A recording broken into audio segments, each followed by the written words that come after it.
में मैं हूं आपके साथ ऋचा कमल। सबसे पहले सुनते हैं कबीर संदेश।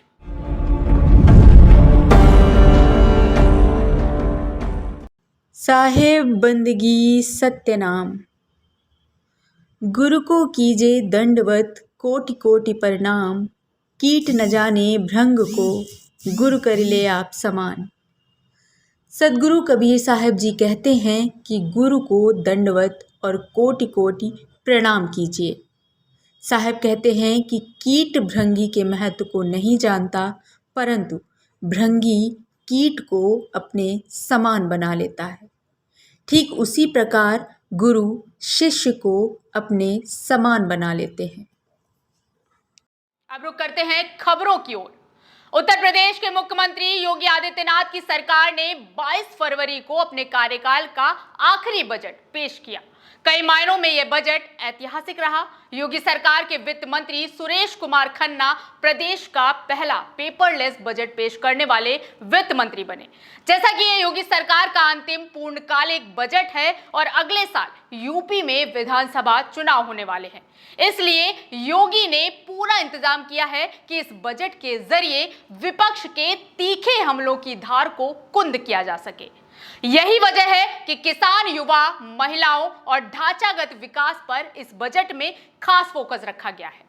मुख्यमंत्री योगी की पूरी कोशिश है कि अपनी सरकार की शुरुआत में उन्होंने जिन योजनाओं का खाका खींचा था, उन्हें अगले साल के विधानसभा चुनाव से पहले जमीन में उतार दिया जाए। इस मायने में इसे योगी सरकार का चुनावी बजट भी कहा जा सकता है।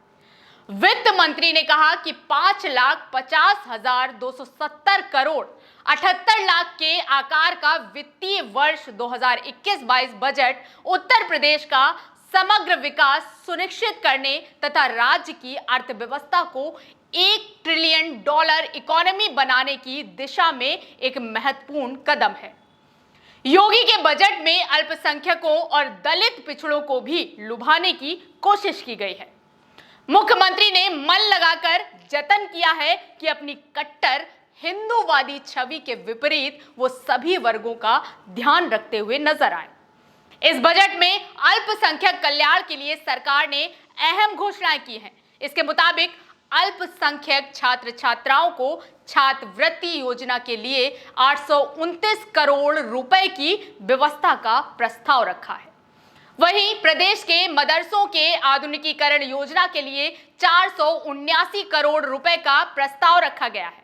चुनावी साल देखते हुए बजट में किसानों, युवाओं और श्रमिकों के लिए कुछ नई योजनाएं भी शुरू की गई हैं। यूपी में बढ़ते युवा वोटरों को ध्यान में रखते हुए मुख्यमंत्री अभ्युदय योजना के पात्र छात्र छात्राओं को टैबलेट दिए जाने का ऐलान किया है। साथ ही 12 जिलों में मॉडल कैरियर सेंटर बनाए जाएंगे।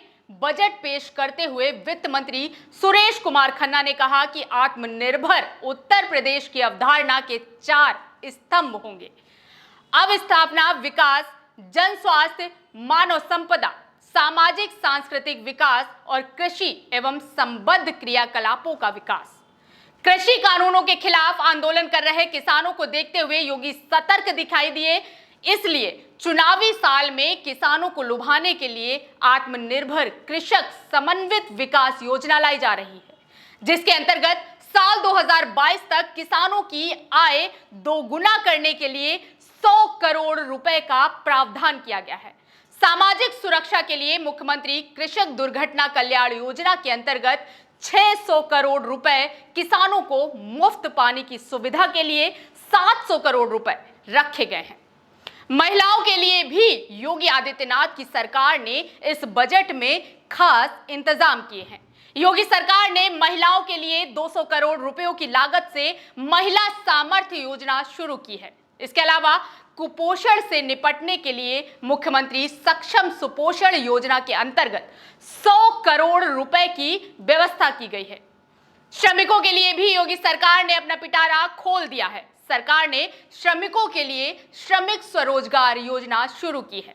श्रमिक और कामगार अपना स्वरोजगार शुरू कर सकें, इसके लिए उन्हें ट्रेनिंग दी जाएगी। इस ट्रेनिंग के लिए 100 करोड़ रुपयों की व्यवस्था की गई है।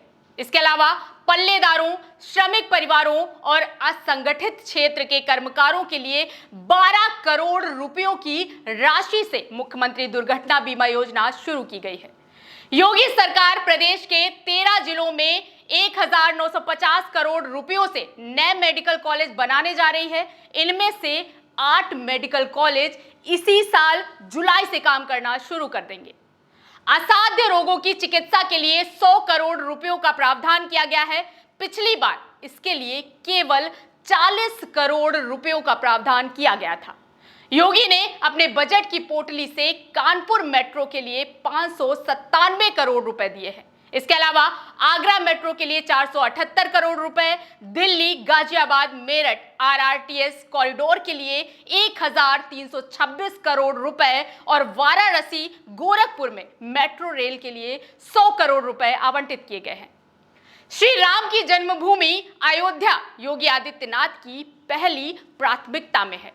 योगी अयोध्या में मर्यादा पुरुषोत्तम श्री राम एयरपोर्ट बनाने जा रहे हैं। इसके लिए बजट में 101 करोड़ रुपयों का प्रावधान किया गया है। इसके अलावा जेवर एयरपोर्ट के लिए 2000 करोड़ रुपए आवंटित किए गए हैं। योगी जी बेघरों के लिए भी फिक्रमंद हैं। योगी के बजट में प्रधानमंत्री आवास योजना के तहत 4 लाख घर बनाने का प्रावधान रखा गया है। इसके अलावा ग्रामीण क्षेत्रों में आवास निर्माण के लिए 7000 करोड़ रुपयों का प्रावधान किया गया है। योगी सरकार बेरोजगारों के लिए भी फिक्रमंद है। इसके तहत मुख्यमंत्री स्वरोजगार योजना के लिए 100 करोड़ और ओडीओपी योजना के लिए 250 करोड़ रुपयों की व्यवस्था की गई है।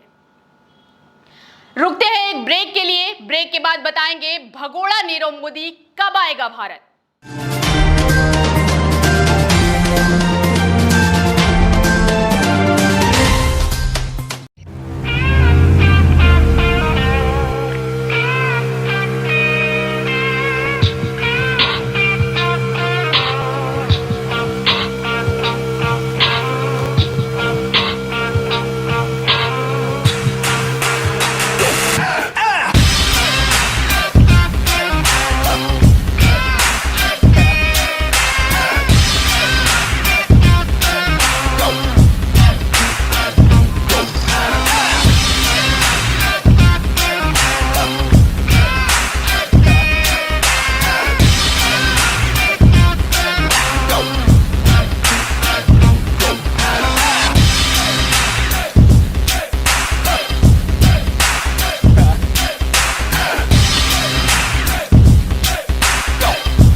नीरव मोदी के प्रत्यार्पण के मामले में बड़ी जीत मिली है, जिससे उससे भारत आने के रास्ते साफ होते दिखाई दे रहे हैं। ब्रिटेन की अदालत ने नीरव मोदी की याचिका खारिज करते हुए उसके भारत प्रत्यार्पण को मंजूरी दे दी है। लंदन में वेस्टमिंस्टर मजिस्ट्रेट के अदालत में जिला जज सैमुअल गुजी ने यह फैसला सुनाया है। नीरव मोदी भी दक्षिण पश्चिम लंदन में वेंट्सवर्थ जेल से इस सुनवाई में वीडियो कॉन्फ्रेंस के जरिए शामिल हुआ। बता दें कि नीरव मोदी मार्च 2019 से दक्षिण पश्चिम लंदन में वेंट्सवर्थ जेल में बंद है। जज सैमुअल गुजी ने कहा कि नीरव मोदी को अपने खिलाफ मामले में भारतीय अदालतों के सामने जवाब देना है और ऐसे कोई प्रमाण नहीं है कि जिससे संकेत मिलता हो कि भारत में उसके मामले की निष्पक्ष सुनवाई नहीं होगी। मोदी के वकील ने नीरव मोदी के प्रत्यार्पण को रोकने के लिए हर संभव दलील दी। उन्होंने कहा कि नीरव डिप्रेशन में है, हालत में उन्हें मुंबई के ऑर्थर जेल में रखा जाता है तो वो और भी ज्यादा बीमार हो जाएंगे। लेकिन जज ने यह कह के खारिज कर दिया कि उसका वहां डिप्रेशन कम होगा। उन्होंने कहा कि जेल में किसी कैदी को डिप्रेशन होना कोई नई बात नहीं है। जेल कोई ऐसी जगह नहीं है वहां पर किसी को खुश रखा जा सके। लेकिन इस फैसले के बाद भी नीरव मोदी का प्रत्यार्पण तुरंत संभव नहीं है। इसमें कई दिक्कतें आ सकती हैं। नीरव मोदी की लीगल टीम कानून की कमजोरियों को तलाश कर उसे समय देने की कोशिश में लगी हुई है। शायद उसकी लीगल टीम नीरव को मेडिकल ग्राउंड पर बचाना चाहती है, लेकिन केस के मौजूदा हालात ऐसे संकेत मिल रहे हैं कि नीरव मोदी के लिए बचना शायद अब आसान नहीं होगा। उसे भारत आना ही होगा। इस फैसले के बाद अभी भी गृह मंत्रालय की मुहर लगना जरूरी है। इस आदेश की मंजूरी के लिए ब्रिटेन की गृह मंत्री प्रीति पटेल के पास भेजा जाएगा। इस आदेश पर प्रतिक्रिया के लिए प्रीति पटेल के पास 2 महीने का वक्त होगा। वे नीरव मोदी के प्रत्यार्पण को मंजूरी भी दे सकती हैं और फिर अनुरोध पर रोक लगाती हैं। लेकिन आपको यह बता दें कि यह सिर्फ एक औपचारिकता मात्र। आमतौर पर गृह मंत्रालय ऐसे फैसलों पर मुहर लगा देती है। सवाल यह है कि नीरव मोदी इस फैसले से बचने के लिए क्या कर सकता है, उसके लिए आगे क्या रास्ता है। नीरव मोदी निचली अदालत के इस फैसले के खिलाफ हाई कोर्ट में अपील कर सकता है। अगर अपील मान ली गई तो फिर उसका हाई कोर्ट में केस चलेगा, जिसमें कई महीनों का वक्त लग सकता है। इसके बाद अगर हाई कोर्ट से भी नीरव को निराशा हाथ लगी तो फिर नीरव मोदी सुप्रीम कोर्ट के दरवाजे खटखटा सकता है। लेकिन ब्रिटेन का जुडिशरी सिस्टम भारत से बिल्कुल अलग है। सुप्रीम कोर्ट में भी नीरव को हताशा हाथ लग सकती है, क्योंकि ब्रिटेन में सुप्रीम कोर्ट वो हर मामले की सुनवाई नहीं करता है। यहां सिर्फ उन मामलों की सुनवाई होती है जो आम लोगों से जुड़ी हो, क्योंकि विजय माल्या भी अपने मामले में सुप्रीम कोर्ट गया था, जहां उसे निराशा हाथ लगी थी। नीरव के पास हाई कोर्ट में हारने के बाद एक और कोर्ट है जहां वह अपील कर सकता है। वह है यूरोप की मानवाधिकार कोर्ट। लेकिन यह सब वह अपना मन बहलाने या कुछ समय के लिए प्रत्यार्पण को टालने के लिए कर सकता है। लेकिन यह तय है कि नीरव मोदी भारत जरूर आएगा, लेकिन शायद कुछ समय लगे।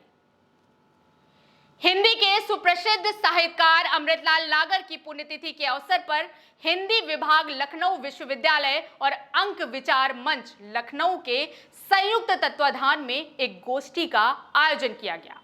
अंक विचार मंच की पहल के अनुसार सबसे पहले प्रेमचंद वाटिका में स्थित अमृतलाल नागर की मूर्ति की साफ सफाई की गई। इसके बाद हिंदी विभाग के सभी प्राध्यापकों ने वाटिका में लेखकों की मूर्तियों पर माल्यार्पण किया। तत्पश्चात कहानी लेखन पुरस्कार का वितरण और गोष्ठी का आयोजन किया गया। हिंदी विभाग के अध्यक्ष प्रोफेसर योगेंद्र प्रताप सिंह ने कहा कि अमृतलाल नागर अपने आप में एक व्यक्ति ही नहीं बल्कि संस्था थे। लखनऊ के चौक में वे रहकर लेखन करते थे। वे खुद को चौक विश्वविद्यालय का कुलपति भी कहते थे। प्रोफेसर योगेंद्र प्रताप सिंह ने कहानी लेखन पुरस्कार विजेताओं को शुभकामनाएं देते हुए अंक विचार मंच की पहल को सुखद बताया। मंच के संयोजक और प्राध्यापक डॉक्टर रविकांत ने बताया कि प्रतियोगिता में कुल 38 कहानियां आई हैं। अधिकांश कहानियां बहुत मार्मिक और यथार्थपरक है। लगता ही नहीं है कि इन कहानियों को बीए और एमए के विद्यार्थियों ने लिखा है। पहला पुरस्कार द्वारिकानाथ पांडे की कहानी अट्टहास को मिला। दूसरा पुरस्कार अनमोल मिश्रा की कहानी चमकल को मिला। तीसरे स्थान पर रोशनी रावत की कहानी लड्डू रही। इसके अतिरिक्त अंकित सिंह, विवेक कुमार मिश्रा, प्रिया गौतम को सांत्वना पुरस्कार मिला तथा आदित्य राव, वर्तिका तिवारी, इति पांडे, जय सिंह और अभिषेक पाठक को प्रोत्साहन पुरस्कार दिया गया। गोष्ठी में पहले और दूसरे स्थान पर रहने वाली कहानियों का पाठ भी किया गया। प्रोफेसर मंजू त्रिपाठी ने कहा कि दोनों कहानियां कथ्य और शिल्प में बेजोड़ है। प्रोफेसर रश्मि कुमार ने अमृतलाल नागर को याद करते हुए उनके कथा साहित्य से नई कहानियों को जोड़ा। डॉक्टर कृष्णा जी श्रीवास्तव ने अमृतलाल नागर के चौक और कोठे वालियों के संस्मरण सुनाए।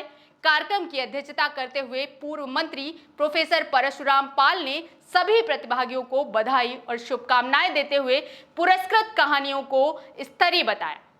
इस अवसर पर डॉक्टर डीपी राही, डॉक्टर सेंथिल कुमार, डॉक्टर योगेंद्र कुमार सिंह, अनुपम आनंद, अभिनव आनंद, अनन्या प्राची सिंह, आस्था, ऋचा यादव, अनमोल आंचल, सुप्रिया, रिंकी दास, टैमिन साहू, अंकिता वर्मा आदि 100 से अधिक छात्र छात्राएं उपस्थित रहे। अभी रुकते हैं एक ब्रेक के लिए। ब्रेक के उस पार अपने प्रदेश की खबरें।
जिलाधिकारी के निर्देशानुसार नगर पंचायत में प्रधानमंत्री आवास योजना के तहत 1 दिन का आवेदन कैंप लगाया गया। अधिशासी अधिकारी नगर पंचायत सरीला दीपाली यादव ने बताया कि नगर सरीला के पात्र सभी गरीब परिवारों के लिए आवास दिलाने हेतु एक कैंप नगर पंचायत में लगाया गया है, जिसमें आवास योजना के जेई कृष्ण कुमार लोगों के आवेदन जमा कर आवास योजना की विस्तृत जानकारी देंगे।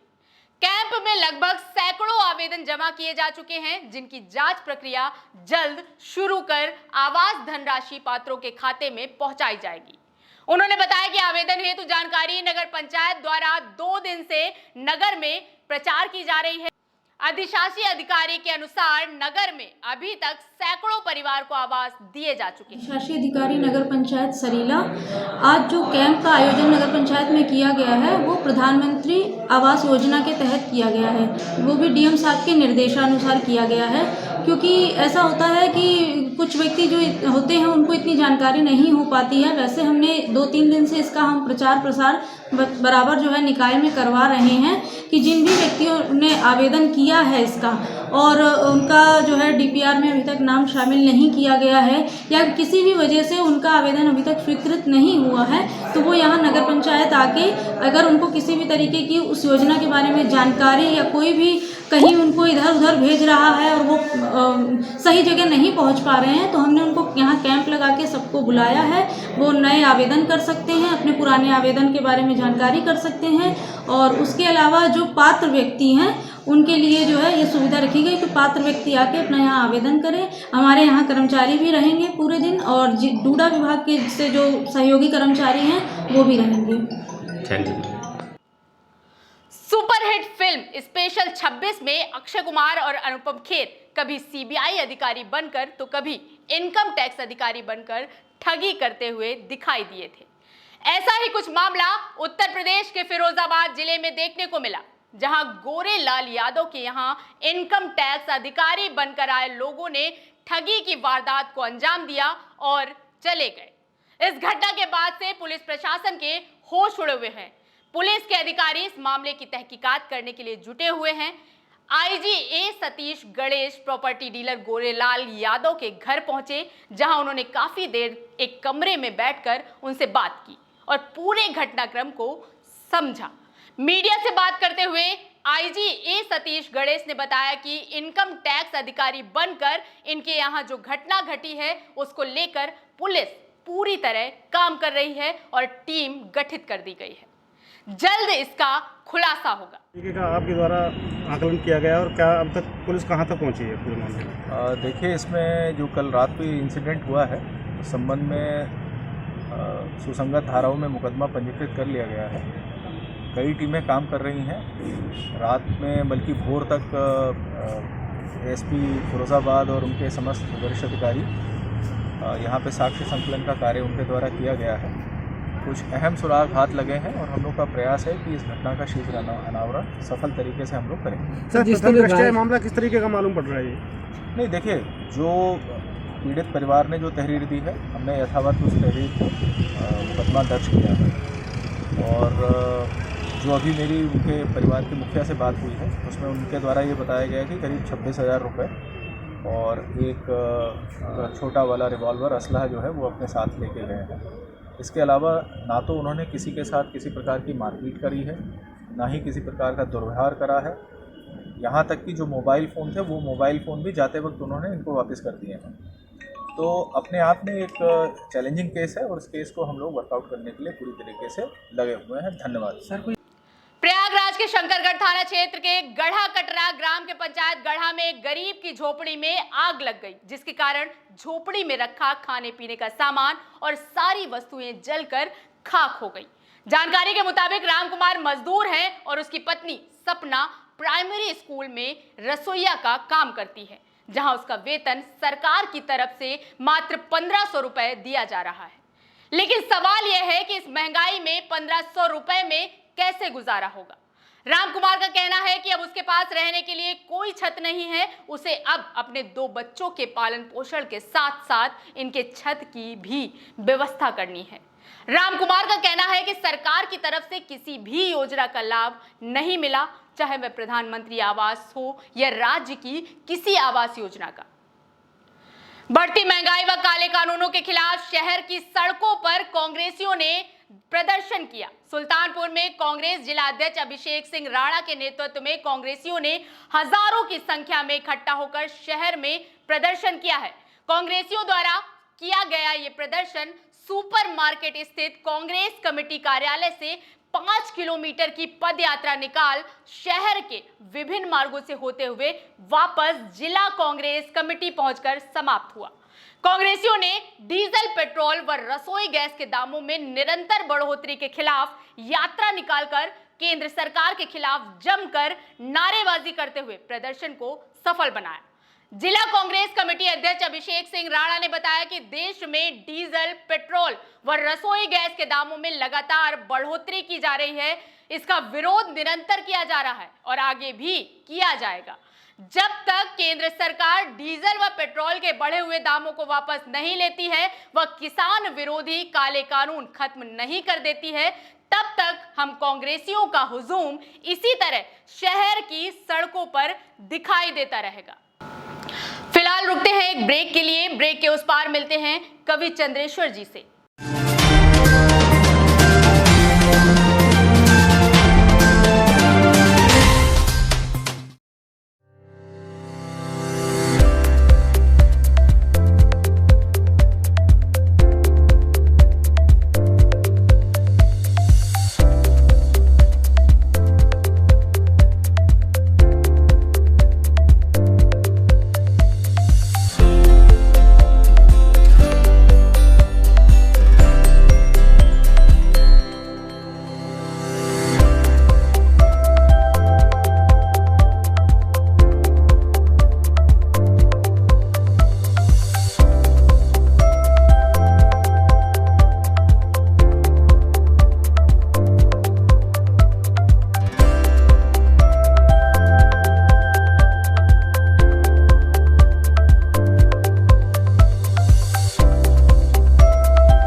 नमस्कार। आप देख रहे हैं कबीर न्यूज़ और हिंदी कविता की श्रृंखला में आज हम आपसे रूबरू कराएंगे समकालीन हिंदी के सशक्त हस्ताक्षर चंद्रेश्वर जी से।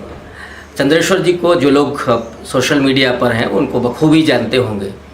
उनकी बड़ी तीखी भाषा में और ख़ास करके राजनीतिक चेतना की जो कविताएं हैं वो सोशल मीडिया पर बहुत पढ़ी जाती हैं और सराही जाती हैं।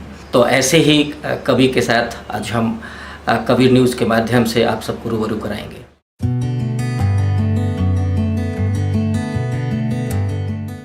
मेरी पहली कविता है मैं और तुम मुझे वोट दो, तुम मुझे वोट दो, मैं तुम्हें देशभक्ति का प्रमाण पत्र दूंगा। तुम मुझसे सहमत रहो, मैं तुम्हारी हिफाजत करूंगा। तुम चुप रहो, मैं तुम्हारी पीठ पर अपना हाथ रख दूंगा। तुम लिखना बंद कर दो, मैं तुम्हें पुरस्कृत कर दूंगा। तुम सोचना बंद कर दो, मैं तुम्हें देवता बना लूँगा।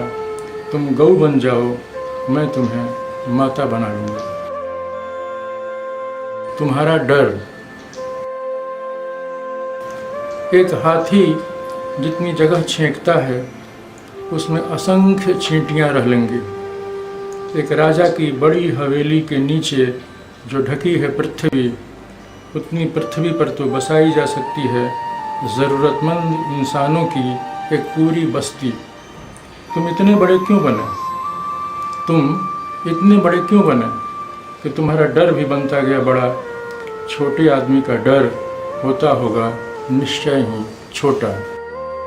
तीसरी कविता है यह देश मेरा है। यह देश मेरा है, मैं ही हूँ इसका सबसे बड़ा सपूत। मैं हूँ तो है इसका वजूद, मैं हूँ तो है इसका वजूद। सोते जागते उठते बैठते बड़बड़ाता रहता हूँ देश देश देश। अब मैं ही बनूँगा इस जनगण मन का अधिनायक, लायक जो हूँ मैं बनूँगा भारत भाग्य विधाता। मेरा ही गुण गाने को विवश होगा हरिचरना का पोता। मैं हूँ ना, मैं ही संभालूँगा इसकी बागडोर। मीडिया ने भी मचा रखा है हल्ला चहुओर। मेरी खोपड़ी में सिवाय देश के कुछ अटता ही नहीं। देश देश के सिवाय मैं कुछ रटता ही नहीं। देश देश कहकर बल्लियों उछलना चाहता हूँ, किसी गर्दभ की तरह इसकी धूल में लौटना चाहता हूँ। अगर देश एक राग है तो रेखना चाहता हूँ मैं, छीन लेना चाहता हूँ तमगा औरों से देशभक्ति का। देश देश का ढोल पीटते हुए होना चाहता हूँ दाखिल ग्लोबल गांव में। किसने कहा यारे मर गया देश? किसने कहा यारे मर गया देश? देश के लिए तो मैं फिर कत्लेआम करा दूँ, खून सनी कीचड़ में कमल खिला दूँ। ये कविता है जैसे पहली बार।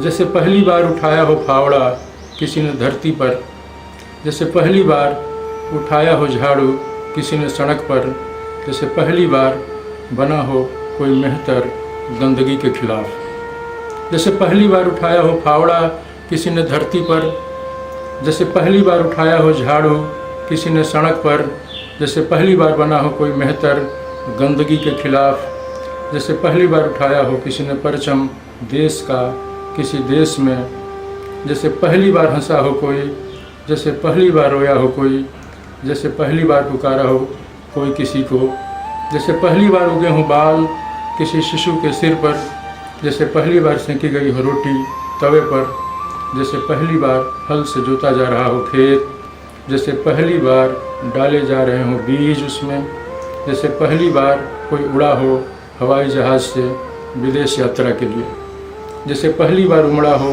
प्यार किसी को अपने पड़ोसी पर, जैसे पहली बार जारी हुआ हो फरमान, जैसे पहली बार जनता ने की हो ताजपोशी किसी तानाशाह की। आज के लिए इतना ही। मिलते हैं अगले हफ्ते इसी दिन इसी समय पर। तब तक के लिए दीजिए इजाजत। नमस्कार।